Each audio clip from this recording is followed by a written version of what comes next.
Okay, why don't we get started? I think a few more will hop on as we get started here, but thanks to all joining once again to the BIDMC Lymphatic Center webinar series focused for lymphatic therapists.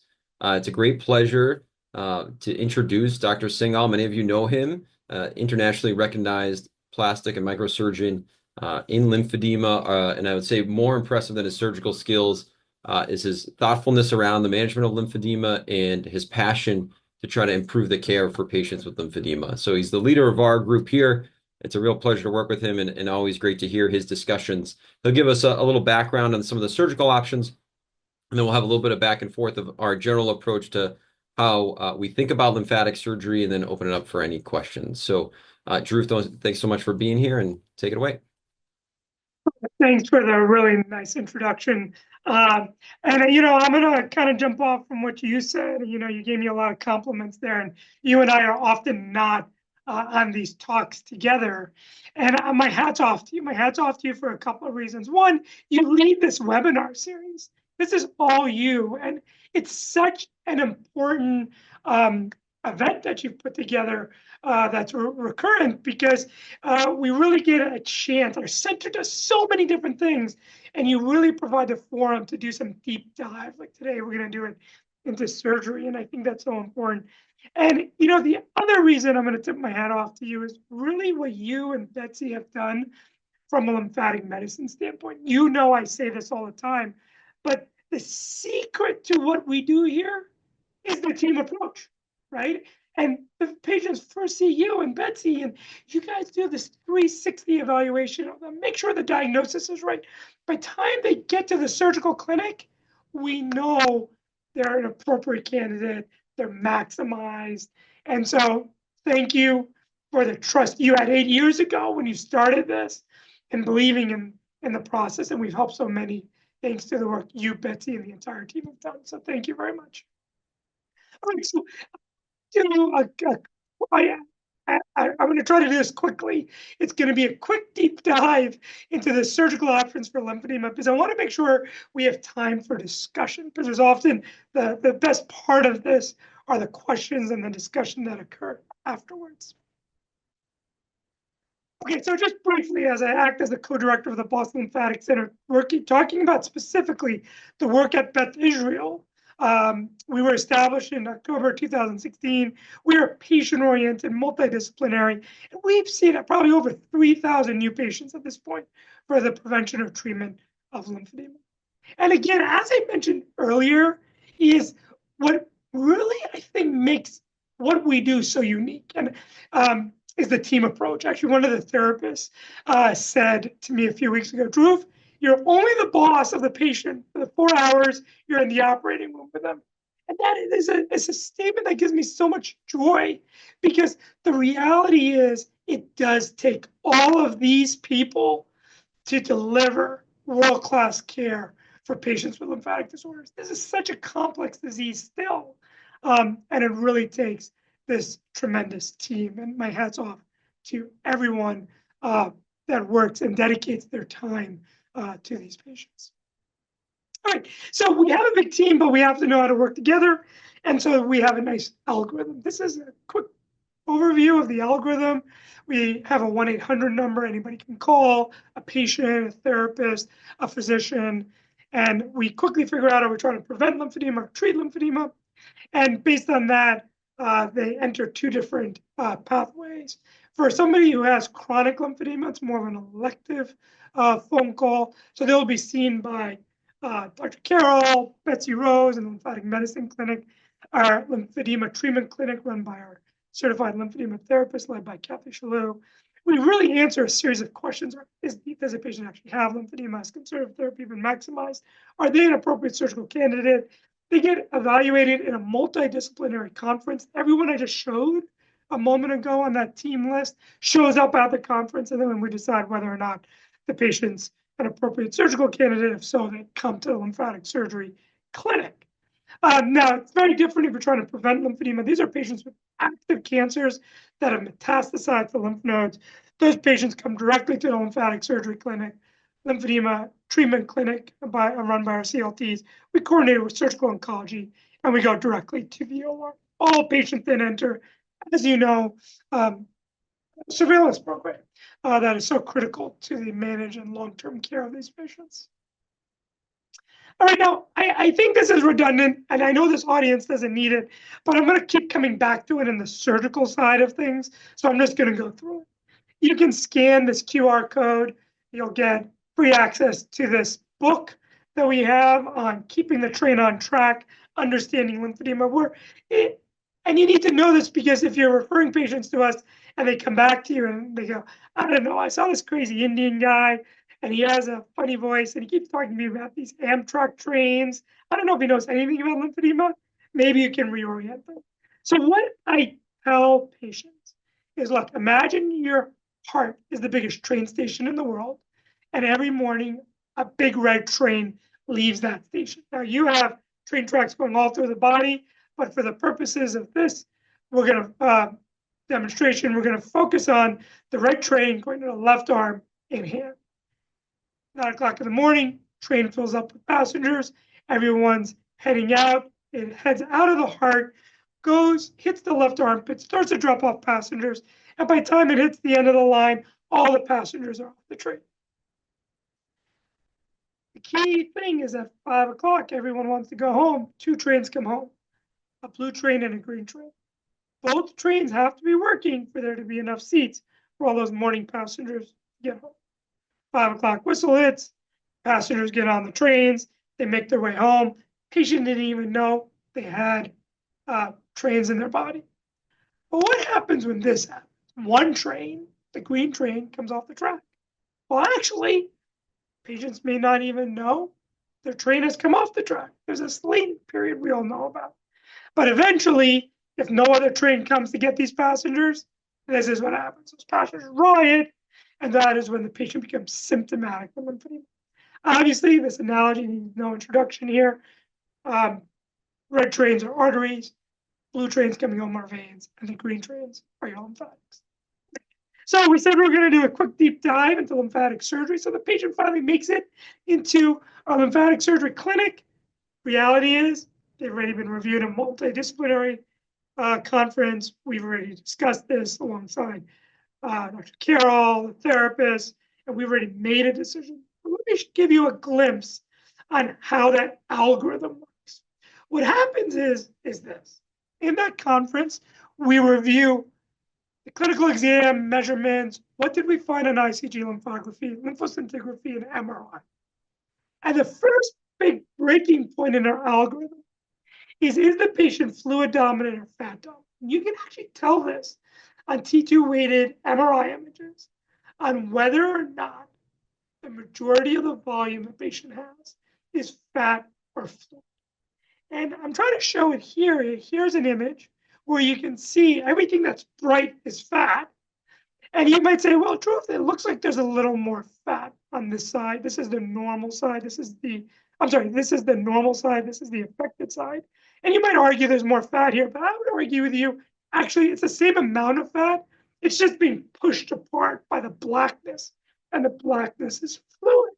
So that tells us, okay, this patient's probably fluid dominant because the amount of fat is the same. But look over here. Look at this normal side where it's just this little stripe of fat. And same thing here. And then look at this. Clearly, this is a fat dominant patient. So MRI is very critical in helping us make this first branch point in our algorithm. Now, if they're fat dominant, we're going to go remove them. Okay, that's the first thing we're going to do. We're going to stabilize the patient for about a year after that, and then we'll come back and deal with the fluid portion of their disease. Now, if a patient comes in and they don't have fat, and it's all fluid, then we're going to see, well, do we have channels?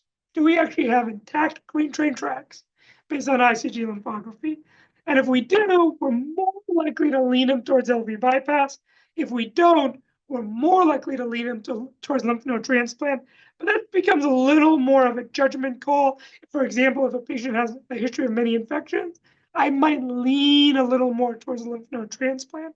And so it truly is a multidisciplinary conversation about when we're at this juncture, what's the best path forward for the patient. Okay, so I just wanted to show some slides for each of these procedures, but we do break them into two categories. One is physiologic, where we're actually trying to fix the green train, and the other are excisional procedures or debulking surgeries. And so we'll discuss those second. So let's dive into physiologic procedures. Physiologic procedures, there's two key slides to take away. This is one of them. Physiologic procedure, lymphovenous bypass, lymph node transplant. Big pluses. Decreased need for therapy, symptom improvement, decreased risk of infection. What's the big quote unquote negative here? If I gave you a picture of the patient pre and post, you should not see a significant change in volume. Okay? Because why shouldn't you see a significant change in volume? Because volume is one of two things. It's either fat, but we've already dealt with a fat in our algorithm if we're dealing with just fluid. And the other thing is fluid. And I don't need to tell this audience that when a therapist really optimizes these patients, they can, for the most part, really get out the majority of the fluid. I've seen therapists do wonders to patients where I didn't even recognize the leg after they were done. And so the volume improvement should be modest because we maximize all our patients or optimize them before we go to the OR. All right, so physiologic procedures, lymph node transplant. This is why I want to show the analogy. Basically, green trains come off the track. We're going to actually take a healthy green train from another part of the body, put it into the extremity. Here's an image just showing you what it looks like where we take lymph nodes here. It's being shown from the groin. We tend to take it from the omentum and transplant it into the extremity. This is what it looks like. It's about 12 by 3 centimeters. It's got, you can see we use ultrasound. You can see where, you can't see the lymph node, but you can see where we found them on ultrasound. And this is where we put it into the arm. And this is where nobody can argue with this in medicine.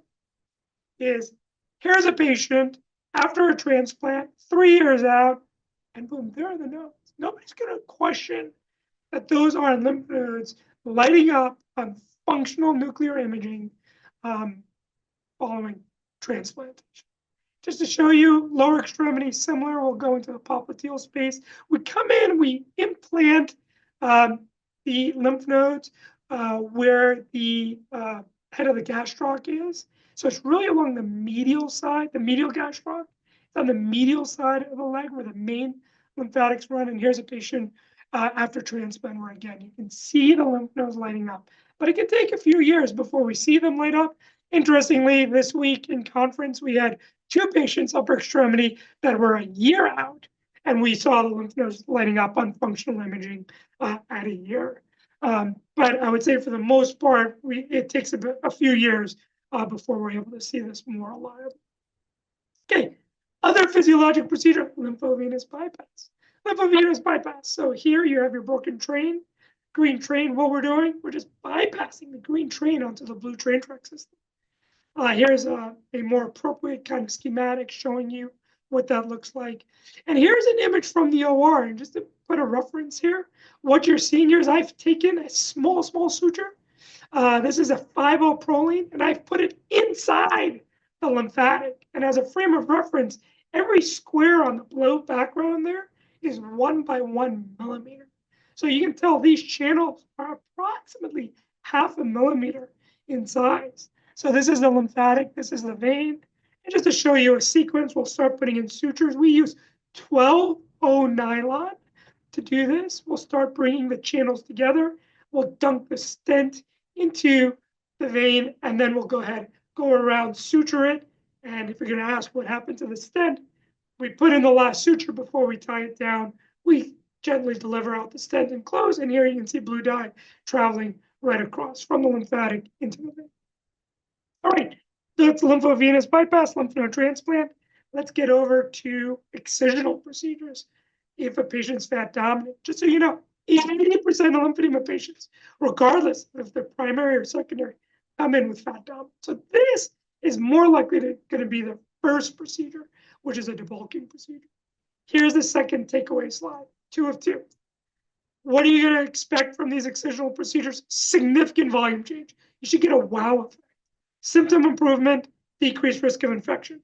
What's the drawback? 24/7 compression. So this is the key point. Excisional procedures do wonders for patients. They don't help them with the compression. That's actually why we do the physiologic procedures. The primary goal I have when I do physiologic procedures is to reduce the class and or the time the patient needs for compression. Okay, here, excisional procedures, stranded passengers, this is what we're doing. We're kind of wiping them away. But you see in the background that we keep the train is still broken. Now, we have data saying today that excisional procedures might actually improve function of that green train. But when we first published this book with Megan Bellinger, who I was remiss not to mention her name, she is the cartoon artist who brought this all to life. When we first published this book, we weren't so sure of that. Now we're pretty sure that debulking actually improves function of the train. But essentially, we're getting rid of the stranded passengers. Here's a pre-op, post-op. Just quick stuff. You can see left upper extremity breast cancer-related lymphedema, 51% volume difference, LDEX 63. 1 year post-op, 5% volume difference, LDEX 44. Lower extremity, left lower extremity lymphedema, 56% volume difference, LDEX 116. Here we are at about a year out, minus 8% volume difference, LDEX at 36. All right. I'll just give you 1 or 2 more minutes, Brett, and then I think I'll still leave us about 10 minutes for discussion. So that's the chronic lymphedema side. And now I'm going to do a quick rundown of prevention. So what do we do with prevention? What we do with prevention is we know the #1 cause of lymphedema in the United States is removal of nodes for the treatment of cancer. Okay? #1 being breast cancer. And so what we do is at the time of node removal, we actually take those lymphatic channels and we reroute them into a vein. So we do this all prophylactic. So this is the prevention side. Let me show you a quick video to show you what we do. We inject dye into the arm before the breast surgeon removes the lymph nodes. Here we're looking into the axilla. These are level 1 lymph nodes. This is the arm over here, head over here. We put on a special filter so we can see these lymphatic channels. And here you go. You can see the arm lymphatics going right into those nodes. We come out, the breast surgeons remove the lymph nodes. We come back in, there's the damage. That's where the lymphatics have been divided. You can actually see the lymph spilling right into the axilla. We isolate these channels. These are about 0.2 to 0.8 millimeters. And what we'll do is, this is actually, we've revised how we do it, but this will get you the idea, is we take the lymphatics and we put them inside the vein. Okay, so it's more of an intussusception technique, and then we secure the vein all around, take out that initial suture, and here you can actually see the dye going from the lymphatics into the vein. We'll take off the clamp, put in a tissue expander in this woman, and then come back later, and here you go. You can see that vein has lit up all the way with arm lymph, and we basically bypassed, we've created a mini thoracic duct here, bypassing the arm lymph into the axillary vein. I'll just say that our data currently shows that we can take a historical control rate of lymphedema at around 30% after these procedures, and we've brought it down to about 10%. That's it. I wanted to leave time for discussion, but if you want to scan this QR code, it's the same QR code from earlier. It'll give you access to the book. It'll give you access to our lab. It'll give you access to actually a map we've created where you can map all lymphatics across the human body. You'll spend hours looking at it if you go into that link. But again, Brett, thank you for having me. And honestly, just genuinely thanks for what you've done with this webinar series and what you, Betsy, do from a lymphatic medicine perspective in the clinic. Love to take questions or just have a discussion. Thank you. Yeah, great. Thanks so much, Dhruv. I always love to see those surgical images of how tiny the lymph vessels are and what you're operating on. It's always so impressive. So certainly if you have questions, you can either raise your hand. I can try to take you off mute if I can figure out how to do that, or you could put a question in the chat. In the meantime, Dhruv, one of the questions we get often from patients are, if they're not strongly for or in favor or against doing surgery for them personally, they often ask, well, what do you think? Should I have surgery or not? Often I explain them as kind of what are their goals, how can we improve their quality of life? But what's your feeling? When does it would be a good time for, many of our therapists are at the front lines and they're seeing these patients before many MDs are. What would you recommend when maybe they should be sending patients over to at least have the discussion? Yeah. Well, one of the beauties of our center, as you know, Brett, is they don't see me first, and we take that pressure off. There is no pressure in the center for surgery. What we feel, especially in our first visits, as I know with you and with us, is that first visit is purely about education. Kind of like what we just did in the last 15 minutes or so. Just say, hey, look, here are the options, and here are the ways these procedures can help. And here are the ways, these are some of the drawbacks, like in excisional procedures, the 24/7 compression. And really try to feel out with the patient, okay, where are they? Are they at a point, and this happens not infrequently, where a patient listens to everything and they go, actually doing pretty good. I actually just saw one of those on Wednesday where a patient's like, I'm doing really good in compression. I don't think this is the right thing for me. And you go, great, no problem. Um, and then obviously, in actually many of the patients that see us, they see a lot of value in what we have to offer. So that was a long answer. So I think the short answer is, Brian, the sooner we see these patients, the better, because the sooner we can at least give them the options and let them kind of mull it over, and compare that to the current quality of life, really. But one of the big things, as you know, we emphasize is we do not have a cure for this disease. Now, we're actually changing that. I believe that changing that story, I hope, a little, especially on the upper extremity side, where we are getting patients, where we are able to cure them, which we define as getting them to a normal volume and getting them completely off compression without any increase in volume over time. But we do emphasize the patients. We do not have a reliable cure for this. So this is a true journey if they want to jump on that wagon. Great. We got a couple questions, so I'll jump to those. The first is, do patients need to undergo CDT prior to imaging for surgical evaluation, or should it happen closer to the scheduled surgery, meaning the timing of the CDT? Yeah, that's a great question.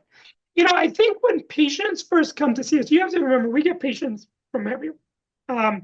Obviously, locally in New England, but we see them across the US and even internationally. We really can't control that first visit, right? When the first patient comes to see us. So that first visit is we take them as they come, we evaluate them. Dr. Carol, Betsy, our therapist will see them, and they'll order imaging if they believe the diagnosis is lymphedema, which, to be honest, when we get them from the therapists that are on this call, they have lymphedema. So they're going to get imaging. We match what we see on the imaging with what we see on clinical exam. And I would say the overwhelming majority of patients that come to see us, we will actually say, no, we wanted to get a little more optimized. So the short answer is no, they do not have to undergo CDT just to come in and get an evaluation with us. We'll make a call when they come to see us based on imaging, based on our clinical exam. Are they ready for surgery or not? And if they're not, we'll likely send them back and say, could you do around a CDT, and can we see them back in a few weeks or a month or two to make sure that they're optimized for surgery if that's what the patient chooses. All right, the next question is I'll say one of the more common ones I get in clinic when we're talking about lymph node transplant. It is, why is the transplanted lymph node placed distally at the wrist and not more proximally? Patients usually ask, my lymph nodes were removed here from my armpit. Why aren't you putting it back there? Or from my groin? Why are you putting it distally? It's a beautiful question. It's still a little controversial out there, meaning there are some people, some surgeons. The lymphatic community is really a genuine community. Everyone's trying to help. So there are surgeons who believe in the bridge theory, meaning the role of a lymph node transplant is to bridge the area of injury. So in that theory, that's correct. If the lymph nodes were removed from the armpit, you should put the lymph nodes back where they were removed from. The second theory, which is actually more of a theory I believe in, is that the lymph nodes act as a supplement. So, and we know that's from animal studies. If you take lymph nodes, you put them in some and you vascularize them so they have a blood supply, so they're alive, then these lymph nodes are going to create their own lymphatic network, suck the fluid, and it actually goes back via the venous system. It's like doing a big lymphovenous bypass.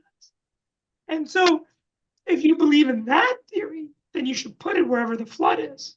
And if you look at the MRIs of patients with upper and lower extremity lymphedema, the fluid is distal. That's usually where it's the worst.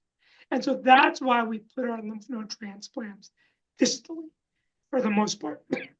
Excuse me, because that is where the edema is, and that is where we want the edema to get drained. So that's the logic for why we go distal, and why sometimes if you go to see another lymphatic surgeon, they might argue to go proximal. We, as you know, we are now actually doing double level transplants, but unlike double level transplants that have been published, we do double level distal, meaning for the lower extremity, we'll go to the popliteal space, and now we go to a space called Kager's Triangle, which is just anterior to the Achilles. So we're doing transplants at both the level of the ankle and the level of the knee. Great. All right. And then probably the last question, just based on time, but I think an important one, and one we've had a lot of discussion about, Dhruv, in the past, is do you or your colleagues work with patients with lipedema, and would they follow the same algorithm as our lymphedema patients? Yeah, and Brett could answer this as well as I can. So our team has been we do not currently have a surgical program for lipedema. That said, we are currently working with the administration to build one, and we genuinely hope to have this done in short order before the end of the year. This is really being looked at a very high administrative level, and we are driving it from the clinical side. In 2022, Dr. Carroll, myself, Kathy Schlu, who leads our lymphatic treatment clinic, and Håkan Borsen joined us from Sweden. We went and visited some of the top lipedema centers in Germany. And we came back, Carol and I, Kathy, and others, we created an algorithm for the management of lipedema. And I think it's outside the scope of what I want to go into right now. But we have developed an algorithm for how we want to manage these patients to provide world-class care. And we're just making sure we have the resources behind us to open up this program. So more to come on this. And I will announce here that we are going to be holding a Boston Lymphatic Symposium in early 2026, and it will be focused and entirely dedicated to lipidem. So keep an eye out for that at Boston Lymphatic Symposium.org.